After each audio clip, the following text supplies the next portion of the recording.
Hello, welcome back to രുചി express. ഇന്ന് രുചി എക്സ്പ്രസ്സിലൂടെ നല്ലൊരു അടിപൊളി ചിക്കൻ മന്തി എങ്ങനെ വളരെ ഈസി ആയിട്ട് നമുക്ക് വീട്ടിൽ തയ്യാറാക്കിയെടുക്കാം എന്നുള്ളതാണ് ഞാൻ പരിചയപ്പെടുത്താൻ പോകുന്നത്.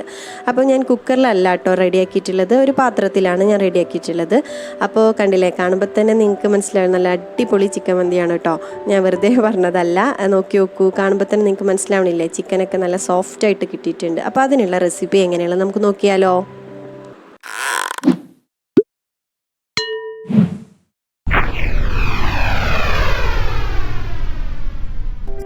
1 കിലോ ചിക്കനാണ് ഞാനിവിടെ എടുത്തിട്ടുള്ളത്. അപ്പോൾ ഇതുപോലെ ഒരു 8 പീസാക്കിയിട്ട് എടുത്തിട്ടുണ്ട്. നമുക്ക് സ്കിന്നോട് കൂടി ചിക്കൻ കിട്ടുകയാണെങ്കിൽ അതാണ് ഏറ്റവും നല്ലത്. പിന്നെ നമുക്ക് ഏത് പാത്രത്തിലാണ് നമ്മൾ ചിക്കൻ വേവിക്കാൻ ഉദ്ദേശിക്കുന്നത്, അതുപോലെ തന്നെ ദമ്മിടാനും കൂടെ നോക്കിയിട്ടുള്ള ഒരു വലിയ പാത്രത്തിൽ തന്നെ നമ്മൾ മസാല ആക്കാൻ വേണ്ടി ശ്രമിക്കുക. അപ്പോൾ അതിലേക്ക് വേണ്ടിയിട്ട് 1 ടീസ്പൂണ് കുരുമുളക് പൊടി, അതുപോലെ തന്നെ 1/2 ടീസ്പൂണ് കാശ്മീരി മുളക് പൊടി, പിന്നെ ഒരു 1/2 ടീസ്പൂണ് നല്ല ജീരകം ഒന്ന് ചതച്ചെടുത്തത്, പിന്നെ നമുക്ക് വേണ്ടത് ഒരു ഏലക്കായ, പട്ട, കറാമ്പൂ 2-3 എണ്ണം മതി, പിന്നെ 1 ടീസ്പൂണോളം വെളുത്തുള്ളി ഇഞ്ചി ചതച്ചത്, പിന്നെ വേണ്ടത് നമുക്ക് ചിക്കൻ സ്റ്റോക്കാണ്. അപ്പോൾ ഞാനൊരു 2-2.5 കട്ടോളം എടുത്തിട്ടുണ്ട്. അതൊന്ന് കൈവച്ചിട്ടൊന്ന് പൊടിച്ചെടുത്തിട്ട് അതും കൂടെ ഇതിലോട്ട് ആഡ് ചെയ്ത് കൊടുക്കാം. അപ്പോൾ ഇതിടുന്നതുകൊണ്ട് തന്നെ നമ്മൾ ഉപ്പിടേണ്ട ആവശ്യമില്ല കേട്ടോ. ഇതൊന്നും തന്നെ നല്ല ഉപ്പുണ്ടാവും, അപ്പോൾ ഉപ്പിടണ്ട. പിന്നെ 1 ടീസ്പൂണോളം മല്ലി അങ്ങനെ ഇട്ട് കൊടുക്കാം. പിന്നെ അതുപോലെ തന്നെ ഒരു 1-1.25 ടീസ്പൂണോളം കുരുമുളക് ചതയ്ക്കാതെ അതുപോലെ ഇട്ട് കൊടുക്കാം. പിന്നെ ജസ്റ്റ് ഒരു കളറിന് വേണ്ടിയിട്ട് ഞാൻ മഞ്ഞൾപ്പൊടി ഒന്ന് വെള്ളത്തിൽ കലക്കിയിട്ട് ഒഴിച്ചു കൊടുക്കുന്നുണ്ട്. അങ്ങനെ വെറുതെ ഇട്ട് കൊടുത്താലും മതി, ഞാൻ ജസ്റ്റ് ഒന്ന് വെള്ളത്തിൽ കലക്കിയിട്ടുണ്ട്. അപ്പോൾ അതും കൂടെ ഒന്ന് ചെയ്ത് കൊടുക്കുക. ഇനി നമുക്ക് വേണ്ടത് ക്യാപ്സിക്കും അതുപോലെ തന്നെ ഒരു വലിയ ഉള്ളിയാണ് വേണ്ടത്. 1 ക്യാപ്സിക്കമാണ് ഞാൻ എടുത്തിട്ടുള്ളത്. രണ്ടും ഒന്ന് ജസ്റ്റ് ചെറുതായി കട്ട് ചെയ്തിട്ട് അതും കൂടെ ഒന്ന് മിക്സ് ചെയ്ത് കൊടുക്കുക. അപ്പോൾ ഈ ക്യാപ്സിക്കും വലിയ ഉള്ളിയൊക്കെ ഇട്ട് കൊടുക്കുമ്പോൾ നല്ല ടേസ്റ്റാണ്. പിന്നെ ചിക്കൻ വേവുന്ന ടൈം കൊണ്ട് അത് അലിഞ്ഞ് അതിലോട്ട് പോയിക്കോളും. പിന്നെ ഞാൻ കുറച്ച് കളറും കൂടെ ആഡ് ചെയ്ത് കൊടുത്തിട്ടുണ്ട്, റെഡ് ഫുഡ് കളറ്. അതിൻ്റെ ആവശ്യമില്ല. അപ്പോൾ നന്നായിട്ടൊന്ന് മിക്സ് ചെയ്തിട്ട് നമുക്കിനി സൺഫ്ലവർ ഓയിലാണ് ഒഴിച്ചെടുക്കേണ്ടത്. അപ്പോൾ ഞാനൊരു 1/2 ഗ്ലാസ്സോളം സൺഫ്ലവർ ഓയിൽ എടുത്തിട്ടുണ്ട്. അപ്പോൾ നമ്മൾ നോക്കി ഒഴിച്ചാൽ മതി, ചിക്കനിൽ നിന്ന് നെയ്യ് ഇറങ്ങി വരാൻ സാധ്യതയുണ്ട്. അപ്പോൾ അതും കൂടെ കണക്കിലെടുത്തിട്ട് നമ്മൾ അതിനനുസരിച്ച് നെയ്യ് ഒഴിച്ചു കൊടുക്കുക.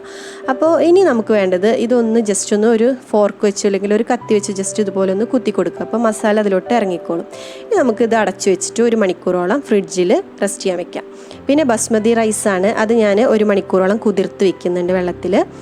ഇനി ചിക്കൻ നമുക്ക് 1 മണിക്കൂറിന് ശേഷം അടുപ്പത്ത് വെക്കാം. അപ്പോൾ ഒരു 5 മിനിറ്റോളം ഒരു ഹൈ ഫ്ലെയിമിലിട്ട് കൊടുത്തിട്ട് ഒരു 10 മിനിറ്റ് വേവിച്ചെടുത്തിട്ട് 10 മിനിറ്റിന് ശേഷം ഞാൻ ജസ്റ്റ് ഒന്ന് മറിച്ചിട്ട് കൊടുക്കുകയാണ്.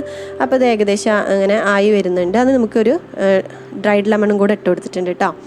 ഇനി നമുക്ക് ചോറ് വെക്കാനുള്ള നോക്കാം. അപ്പോൾ വെള്ളം ചൂടായപ്പോൾ ഞാനിത് ഒരു ഡ്രൈഡ് ലെമണും അതുപോലെ തന്നെ കുറച്ച് പട്ട, ഏലക്കായ, ഗ്രാമ്പും കൂടെ ഇട്ടിട്ട് ഉപ്പും കൂടെ ഇട്ടിട്ട് ഒന്ന് ഇട്ട് കൊടുത്തിട്ടുണ്ട്. ഇനി വെള്ളം തിളച്ചപ്പോൾ ഞാനിത് റൈസും കൂടെ ഇട്ട് കൊടുക്കുന്നുണ്ട്. അപ്പോൾ റൈസിന് ഒരുപാട് വേവൊന്നുമില്ല, നമ്മൾ നല്ലോണം നോക്കണം വേവ്. ഒരു 10-15 മിനിറ്റിൻ്റെ ഉള്ളിൽ തന്നെ നമ്മുടെ ഫ്ലെയിമിനനുസരിച്ച് അത് വെന്തുകൊള്ളും. അപ്പോൾ അതിന് മുന്നേ തന്നെ ഞാനിതൊരു 1 ടീസ്പൂണോളം ഓയിൽ, സൺഫ്ലവർ ഓയിലും കൂടെ ഒഴിച്ചു കൊടുക്കുന്നുണ്ട്. അപ്പോൾ ഏകദേശം ഇവിടെ പാകമായിട്ടുണ്ട്. നമ്മൾ എടുത്ത് നോക്കുമ്പോൾ അത് ഇതുപോലെ ഇങ്ങനെ ജസ്റ്റ് ഒന്ന് ഉടഞ്ഞ് കിട്ടുമ്പോൾ തന്നെ നമുക്ക് ഇതിൻ്റെ പാകം ഓക്കെ ആയിട്ടുണ്ട്. അപ്പോൾ നമ്മൾ ഈ ചോറ് ഊറ്റി ഉടനെ തന്നെ നമ്മുടെ ചിക്കനിലോട്ട് ഇട്ട് കൊടുക്കാൻ ശ്രമിക്കണം. അപ്പോഴേക്കും നമ്മുടെ ചിക്കനൊക്കെ വെന്ത് റെഡി ആയിരിക്കണം. ആ ഒരു സമയം നോക്കിയിട്ട് നമ്മൾ ചോറ് വേവിക്കാൻ നോക്കണം. അപ്പോൾ ചോറൊക്കെ ഞാൻ അതിൽ ഇട്ട് കൊടുത്തിട്ടുണ്ട്. ഇനി നമുക്ക് ജസ്റ്റ് ഒരു കളറിന് വേണ്ടിയിട്ട് ഞാൻ നേരത്തെ കലക്കി വെച്ചിട്ടുള്ള മഞ്ഞൾപ്പൊടി ഒന്ന് ആ കളർ വെള്ളം ഒന്ന് ആഡ് ചെയ്ത് കൊടുക്കുന്നുണ്ട്. പിന്നെ അതുപോലെ തന്നെ റെഡ് ഫുഡ് കളറും ബാക്കി കുറച്ചുണ്ടായിരുന്നു, അതും കൂടെ ഒന്ന് ഒഴിച്ചു കൊടുക്കുന്നുണ്ട്. ഒരു നിർബന്ധമില്ല, ഞാനൊരു കളറിന് വേണ്ടിയിട്ട് ആഡ് ചെയ്തു മാത്രമേ ഉള്ളൂ. അത് ഞാൻ ചേർത്താൻ വേണ്ടിയിട്ട് ഒരിക്കലും പറയില്ല. അത് നിങ്ങളുടെ ഓപ്ഷണലാണ്, നിങ്ങൾക്ക് വേണമെന്നുണ്ടെങ്കിൽ ഇടാമെന്ന് മാത്രമേ ഉള്ളൂ. പിന്നെ നമ്മൾ നേരത്തെ ആ ചോറിൽ ഇട്ടിട്ടുണ്ടായിരുന്ന ആ ഡ്രൈഡ് ലെമണും കൂടെ അതിൽ വെച്ച് കൊടുക്കുന്നുണ്ട്. അതുപോലെ തന്നെ ഒരു 5-6 പച്ചമുളക് ഇതുപോലെ ഒന്ന് കുത്തി കൊടുക്കുക. അപ്പോൾ എന്താ വെച്ചാൽ നമുക്ക് അതിൻ്റെ ആ ടേസ്റ്റിലേക്ക് ഇറങ്ങും ചെയ്യും. നമ്മൾ ചോറ് കഴിക്കുമ്പോൾ നല്ല ടേസ്റ്റാണ്. ഇനി നമുക്ക് കണലാണ് വെച്ച് കൊടുക്കേണ്ടത്. അപ്പോൾ ഞാനിവിടെ സാധാ കണലാണ്, നമുക്ക് ചാർക്കോളാണെങ്കിൽ അതെടുക്കാം. ഒരു പാത്രത്തിലിട്ടിട്ട് ജസ്റ്റ് കുറച്ചൊരു ഓയിൽ ഒഴിച്ചെടുത്തിട്ട് ആ പുക വരുമ്പോൾ തന്നെ നമ്മളതിൽ വെച്ചിട്ട് വേഗം തന്നെ അടച്ചു വെക്കുക. എന്നിട്ട് നമുക്ക് ദമ്മിടാൻ വേണ്ടിയിട്ട് ഇതുപോലെ ഒരു പഴയ ചട്ടി വെച്ചിട്ട് അതിൻ്റെ മുകളിൽ നമ്മളൊരു 10 മിനിറ്റ് നമുക്ക് ഒരു മീഡിയം അല്ലെങ്കിൽ ഒരു ലോ ഫ്ലെയിമിൽ മതി. ലോ ഫ്ലെയിമിൽ നമുക്കൊന്ന് ജസ്റ്റ് 10 മിനിറ്റ് വേവിച്ചെടുക്കുക. അപ്പോൾ ഇവിടെ 10 മിനിറ്റ് കഴിഞ്ഞിട്ടുണ്ട്. 10 മിനിറ്റ് കഴിഞ്ഞിട്ട് നമുക്ക് ഫ്ലെയിം ഓഫ് ചെയ്യാം. അത് കഴിഞ്ഞിട്ട് ഒരു 15-20 മിനിറ്റ് വരെ അങ്ങനെ തന്നെ വെച്ചിട്ട് അതിന് ശേഷം നമുക്ക് തുറന്ന് നോക്കാം. തുറക്കുമ്പോൾ തന്നെ നല്ലൊരു സ്മെല്ലാണ് വരുന്നത്. സ്മോക്കി സ്മെല്ലൊക്കെ നന്നായിട്ട് കിട്ടിയിട്ടുണ്ട്. അപ്പോൾ ഇനി നമുക്ക് ആ കണലൊന്ന് മാറ്റി കൊടുത്തതിന് ശേഷം നമുക്കിനി മിക്സ് ചെയ്യാം. അപ്പോൾ കളറൊക്കെ ചേർത്തേ കാരണം നല്ല ഭംഗിയുണ്ട് കാണാൻ. കണ്ടില്ലേ, നല്ല പെർഫെക്റ്റ് ആയിട്ട് നമ്മുടെ റൈസൊക്കെ വെന്ത് കിട്ടിയിട്ടുണ്ട്. അപ്പോൾ നമുക്കിനി അതിൻ്റെ മുകളിലുള്ള പച്ചമുളകും അതുപോലെ തന്നെ ഡ്രൈഡ് ലെമണൊക്കെ ഒന്ന് മാറ്റി വെക്കാം.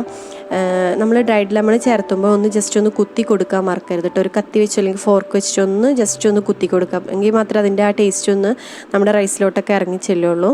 അപ്പോൾ അതൊക്കെ ഒന്ന് മാറ്റി വെച്ചിട്ട് നമുക്കിനി റൈസ് ഒന്ന് നന്നായിട്ട് മിക്സ് ചെയ്ത് കൊടുക്കണം. അപ്പോൾ ഞാൻ അതിന് വേണ്ടിയിട്ട് വേറൊരു പാത്രത്തിലോട്ടാണ് റൈസ് ഇട്ട് കൊടുക്കുന്നത്. അല്ലാന്നുണ്ടെങ്കിൽ നമ്മുടെ റൈസും ചിക്കനും കൂടെ മിക്സ് ചെയ്യുമ്പോൾ നമ്മുടെ ചിക്കൻ ഉടഞ്ഞു പോകാൻ സാധ്യതയുണ്ട്. ചിക്കൻ ഒന്ന് ജസ്റ്റ് എടുത്തിട്ട് അതൊന്ന് ഒരു പാത്രത്തിലോട്ട് മാറ്റി വെച്ചിട്ട് നമുക്ക് ചോറ് നന്നായിട്ട് മിക്സ് ചെയ്ത് കൊടുക്കാം. അപ്പോൾ ഞാൻ നന്നായിട്ട് മിക്സ് ചെയ്തിട്ടുണ്ട്. ആ കളറ് കണ്ടില്ല, ഒരു ലൈറ്റ് യെല്ലോയും അതുപോലെ തന്നെ റെഡ് കളറും വൈറ്റും കൂടെ മിക്സ് ചെയ്തിട്ട് നമുക്ക് കിട്ടിയിട്ടുണ്ട്. പിന്നെ മുകളിൽ നമുക്ക് കുരുമുളകൊക്കെ കാണാം. അപ്പോൾ നല്ല അടിപൊളിയായിട്ട് കിട്ടിയിട്ടുണ്ട്. അപ്പോൾ ഇനി നമുക്ക് സെർവ് ചെയ്യാവുന്നതേ ഉള്ളൂ. അപ്പോൾ നിങ്ങൾക്ക് എല്ലാവർക്കും ഇഷ്ടമായി എന്ന് കരുതുന്നു. നല്ല സിമ്പിളല്ലേ അത് ഉണ്ടാക്കാൻ. അപ്പോൾ എല്ലാവരും ഒന്ന് ട്രൈ ചെയ്തിട്ട് നിങ്ങളുടെ അഭിപ്രായങ്ങളൊക്കെ ഒന്ന് അറിയിക്കൂ. അപ്പോൾ നിങ്ങൾ ആദ്യമായിട്ടാണ് ഞങ്ങളുടെ ചാനൽ കാണുന്നുണ്ടെങ്കിൽ ഒന്ന് ഞങ്ങളുടെ ചാനൽ സബ്സ്ക്രൈബ് ചെയ്യണേ. അതുപോലെ തന്നെ ആ ചെറിയ കാണുന്ന ബെൽ ബട്ടണിൽ ഒന്ന് ക്ലിക്ക് ചെയ്യുമെങ്കിൽ മാത്രമേ ഞങ്ങളുടെ പുതിയ വീഡിയോസൊക്കെ നിങ്ങൾക്ക് കാണാൻ കഴിയൂ. അപ്പോൾ രുചി വിശേഷങ്ങളുമായിട്ട് നമുക്ക് വീണ്ടും കാണാം. താങ്ക്